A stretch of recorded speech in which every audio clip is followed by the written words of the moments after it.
നമസ്കാരം പ്രിയപ്പെട്ടവരെ. നമ്മുടെ ഇന്നത്തെ കാലം എന്ന് പറഞ്ഞാൽ നമ്മളൊരു ലൈബ്രറി തന്നെ പോക്കറ്റിൽ കൊണ്ട് നടക്കുന്നവരാണ്. കിൻഡിലുണ്ട്, ഒരുപാട് സോഴ്സ് ഉണ്ട്. നമുക്ക് പുസ്തക വായനയ്ക്കാണെങ്കിലും എന്ത് ഇൻഫർമേഷൻസും നമുക്ക് വിരൽത്തുമ്പിൽ കിട്ടുന്നൊരു കാലമാണ്. എങ്കിൽ പോലും വായന മരിച്ചുകൊണ്ടിരിക്കുന്നു എന്നാണ് മുറവിളി അത്രയും. അതിനിടയിൽ നമ്മൾ കാണാതെ പോകുന്ന ചില നിഴലുകളുണ്ട്, ചില മനുഷ്യരുണ്ട്. അതിലൊരാളിനെ എനിക്ക് പേര് കേട്ട് പരിചയമുണ്ട്. എൻ്റെ സുഹൃത്ത് ജിതേഷ് വഴിയാണ് ഞാൻ ആ മനുഷ്യനെ പരിചയപ്പെടുന്നത്. അപ്പോൾ ബുക്ക് ഷെൽഫ് ഉണ്ടാക്കുന്ന ആളെന്നായിരുന്നു ആദ്യം എൻ്റെ ഒരു വിചാരം.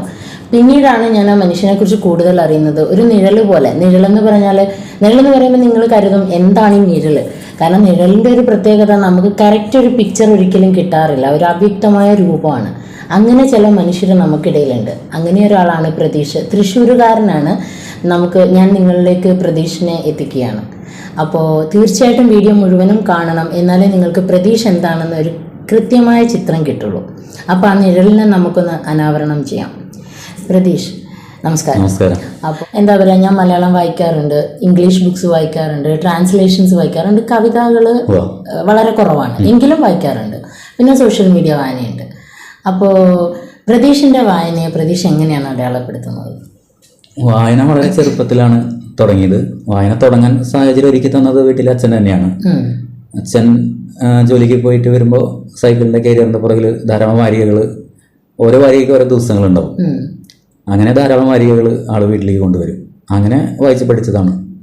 തുടക്കത്തിൽ ചെറിയ ചെറിയ നുറുങ്ങ് ഫലിത ബിന്ദുക്കൾ എന്നൊക്കെ അറിയപ്പെടുന്നത്, പിന്നെ ക്രൈം സ്റ്റോറീസ്, അതിലുണ്ടാവണ തുടരൻ നോവലുകൾ, അതൊക്കെ ആയിരുന്നു.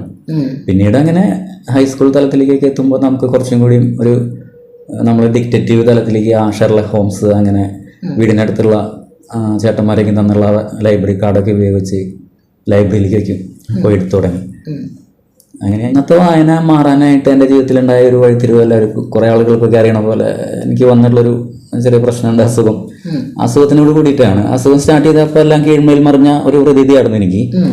കാരണം ആകെ ഒരു ബ്ലാങ്ക് ആയ പോലത്തെ ഒരു അവസ്ഥയല്ലേ, നമുക്കിങ്ങനെ എത്രയോ തീവ്രമായിട്ടുള്ളൊരു അത് വരുന്നു. ആ സമയത്ത് നമുക്കറിയാം കൃത്യമായിട്ട് ഇത് ചികിത്സിച്ച് മാറാൻ പറ്റാത്തൊരു ഇതാണ്. ഇനി പോണത് നമ്മൾ വേറൊരു റൂട്ടിൽ കൂടെയൊക്കെയാണെന്നറിയാം. സുഹൃത്തുക്കൾ കൂടെ നമുക്ക് എല്ലാ പരിപാടികൾക്കും ഇറങ്ങാൻ പറ്റില്ല. ആ സമയം കഴിഞ്ഞൊരു 20 വയസ്സ് എന്ന് പറയുമ്പോൾ അറിയാലോ, അല്പം ആർമാദിക്കണൊക്കെ ഒരു സമയമാണ്. കാരണം ഞാനിങ്ങനെ ചുമരുമ്മയും ചുമരാലമാരികളിലൊക്കെ ഇങ്ങനെ അവിടെ ഇവിടെയും പുസ്തകങ്ങളൊക്കെ ഇരിക്കേണ്ടത്, അത് ശ്രദ്ധിക്കാണ്ട് കിടക്കുന്നുണ്ട്. പണ്ട് വായിച്ച പുസ്തകങ്ങൾ. ആലോചേട്ടുണ്ട്, ആദ്യേട്ടൻ എന്നാണ് വിളിക്കുക, അവിടെ അടുത്ത വല്ലൂരാണ്. പുള്ളി എന്നെ നിരന്തരം സന്ദർശിക്കും. ആ സമയത്ത് ഞാനൊരു ദിവസം ഒരു ഉച്ച നേരത്തെ, എനിക്ക് ഇപ്പോഴും ഓർമ്മയുണ്ട് ആള് കയറി വരണത്. ആള് കയറി വരുമ്പോൾ ഞാനിങ്ങനെ അട്ടം നോക്കി കിടക്കുകയാണ്. അപ്പോൾ ആള് ഇറങ്ങണ നേരത്തെ ചോദിച്ചു, നീ ടി വി ഒന്നും കാണില്ല തോന്നുന്നില്ലേ? T V ഓഫായിട്ടിരിക്കുകയാണ്. വീട്ടിലാരും ഇല്ല, വേറെ അമ്മയും ഞാനും മാത്രമേ ഉള്ളൂ. അനിയനും അച്ഛനും എല്ലാവരും ജോലിക്കൊക്കെ പോയേക്കാണ്.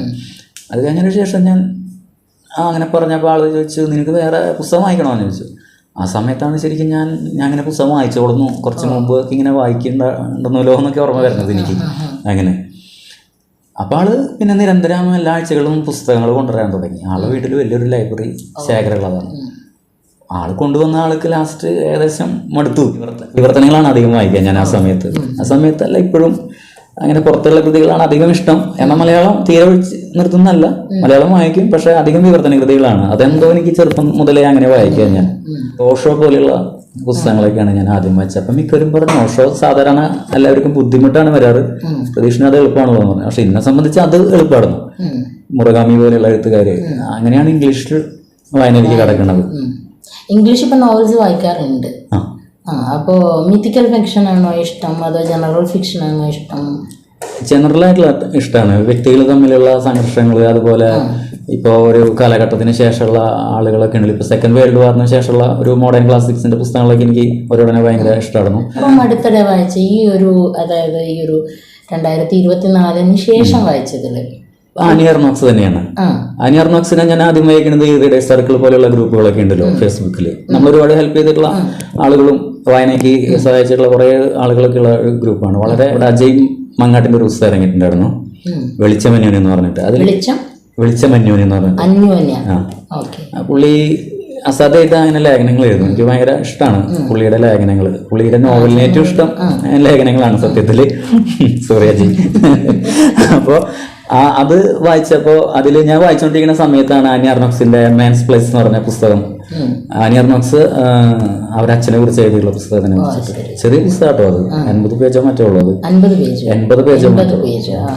അത് നല്ല വായനയാണ്. അവസാനം വായിച്ചത് അത് നോവലല്ല, ശരിക്കും ആക്ച്വലി അവരുടെ ഓർമ്മകളാണ്, അവരച്ഛനെ കുറിച്ചുള്ള ഓർമ്മകളാണ്.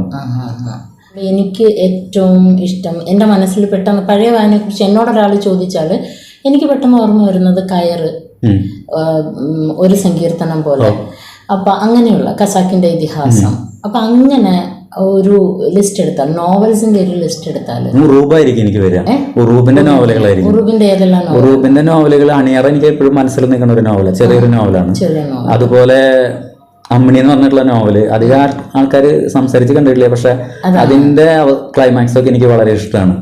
ഉറൂബ് സ്ത്രീകളെ എഴുതിയ പോലെ വേറെ ആരും എഴുതിയിട്ടില്ല എന്ന് എനിക്ക് തോന്നിയിട്ടുണ്ട് മലയാളം. അമ്മിണിയുടെ എന്താണ് പ്രതിപാദ്യമായിട്ട് വരുന്നത്? എന്താണ് അതിന് കറക്റ്റ് കഥ ഒന്നും ഇപ്പൊ എനിക്ക് ഓർമ്മയില്ല, പക്ഷെ അതിന്റെ ക്ലൈമാക്സ് വളരെ ഒരു സ്ത്രീ കേന്ദ്രീകൃതമാണ്.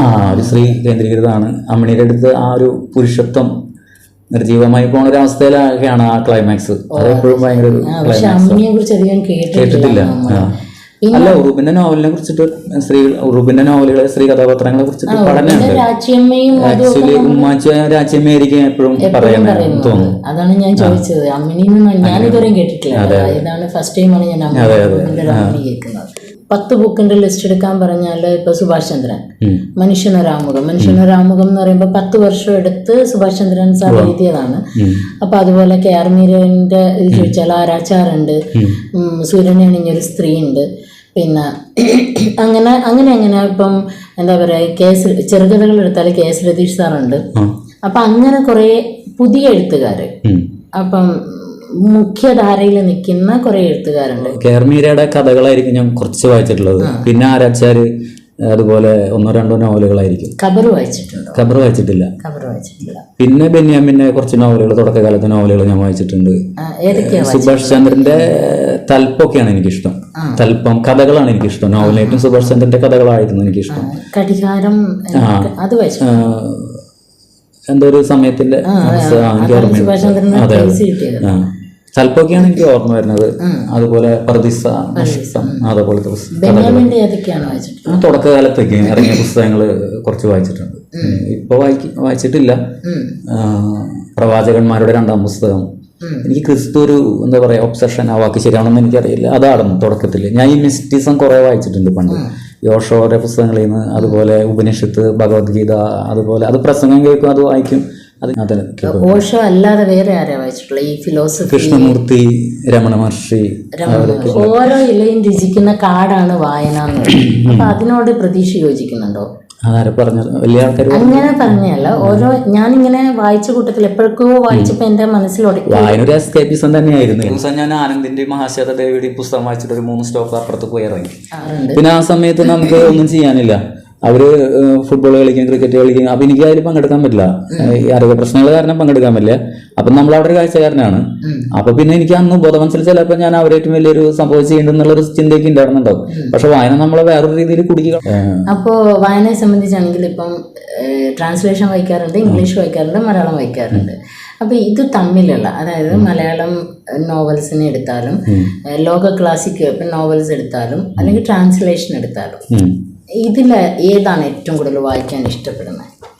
എനിക്ക് ട്രാൻസ്ലേഷൻ അല്ലെങ്കിൽ ഇംഗ്ലീഷ് വിദേശ കൃതികൾ തന്നെയാണ്. അതുപോലെ തന്നെ ഇപ്പൊ ബംഗാൾ കൃതികൾ എന്ന് പറയുമ്പോൾ ഏകദേശം നമുക്ക് എന്തോ ഒരു നൊസ്റ്റാൾജിയ പോലെ ഫീൽ ചെയ്യാറുണ്ട്. എനിക്ക് ആരണ്യകം വായിക്കുമ്പോഴേക്കും രാത്രി ഞാൻ ആരണ്യകം വായിച്ചേക്കണം. ശരിക്കും അത് ഓർമ്മ മറക്കില്ല. ഞാൻ മഴയുള്ള സമയത്ത് രാത്രി ആ പുസ്തകം വായിക്കുമ്പോൾ ഓർമ്മ മറക്കും. എനിക്കെന്തോ അങ്ങനെ ചോദിച്ചു കഴിഞ്ഞാൽ വിഭൂതിഭൂഷണാണ്. പെട്ടെന്ന് എനിക്ക് അങ്ങനെ എഴുത്തുകാരേക്കും വളരെ മറവിയുണ്ട്. വളരെ ഇപ്പൊ ഒരു പുസ്തകം ഇതുപോലെ മാണിക് ശങ്കർ ബാനർജിയിലാന്ന് തോന്നുന്നു, പത്മാനദിയിൽ മുഖം എന്ന് പറഞ്ഞിട്ട് പുസ്തകം. പണ്ട് വായിച്ചൊരു ഓർമ്മയില്ല, ഞാനിപ്പോ പുതിയ പ്രിന്റ് ഇറങ്ങിയപ്പോൾ ഞാൻ വായിച്ചു. ആ ഫീല് കിട്ടിയില്ല, പക്ഷെ നമുക്ക് ആ ഒരു ഓർമ്മ കൊണ്ടുവരാം എന്നുള്ളതിൽ ഞാൻ അത് വാങ്ങിച്ച്. നല്ല പുസ്തകമാണ് അത്, നല്ല വായനകളുള്ളതാണ്. ഏറ്റവും പ്രിയപ്പെട്ട ഒരുപാട് നമ്മുടെ സുഹൃത്തും കൂടിയാണ് അതിന്റെ പബ്ലിഷർ, നിമ്ന വിജയുടെ. നിമ്ന വിജയ് അല്ല, ആ പബ്ലിഷർ എൻ്റെ ഒരു അറിയുന്ന ഒരു സുഹൃത്താണ്.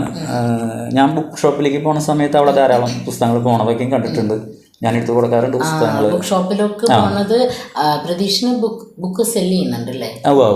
അപ്പോൾ ഓൺലൈനിൽ നമ്മൾ ആളുകൾ ആവശ്യപ്പെടുന്ന പുസ്തകങ്ങൾ അയച്ചു കൊടുക്കുന്ന ഒരു അപ്പൊ ഞാൻ ആക്ച്വലി ആദ്യം പ്രതീക്ഷനെ അറിയുന്നത് പ്രതീക്ഷ എന്നുള്ള പേര് കേൾക്കുന്നത് ഈ ബുക്ക് ഷെൽഫിന്റെ പേര്. അതും ഇതുപോലെ വായനയോടുള്ള ഇഷ്ടം കൊണ്ട് തന്നെ അത് എനിക്ക് വന്നതാണ്.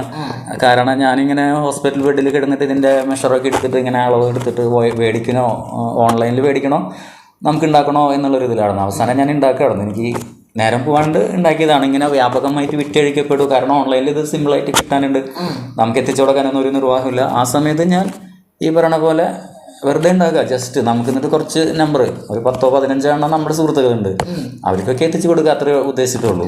ഞാനിത് സീച്ചേന്റെ പ്രൊഫൈലിലാണ് ഈ ബുക്ക് ഷെൽഫ് കാണുന്നത്. അപ്പോൾ ഇവിടെ വന്നപ്പം ഇതിന് മുന്നേ വന്നപ്പോൾ എനിക്ക് ഭയങ്കരമായിട്ട് ഇഷ്ടപ്പെട്ടു. നല്ല ബുക്ക് ഷെൽഫാണ്. ആക്ച്വലി എൻ്റെ അസുഖത്തിൻ്റെ ഒരു സംഭവം എന്ന് പറഞ്ഞാൽ ഇപ്പോൾ ഒരുപാട് ആൾക്കാർക്ക് അറിയാം. കേരളം മുഴുവൻ വിളിക്കുന്ന ആൾക്കാർ. ഇപ്പം ഇന്ന് പോലും ഞാൻ ഇവിടേക്ക് വരുമ്പോൾ ഒരു ഫോൺ വന്നിട്ടുണ്ടായിരുന്നു, ആലപ്പുഴയിലേക്ക് കൊടുക്കുമെന്ന് പറഞ്ഞിട്ട്. പക്ഷേ എന്താണെന്ന് വെച്ച് കഴിഞ്ഞാൽ മുമ്പൊന്നും ഇത് ആൾക്കാർക്ക് അറിയില്ല. ഫേസ്ബുക്കിൽ 4-5 മാക്സിമം ഒരു 10 ആൾക്കൊക്കെയാണ് എന്നെ പേഴ്സണലായിട്ട് അങ്ങനെ വിശദമായിട്ട് അറിയാം.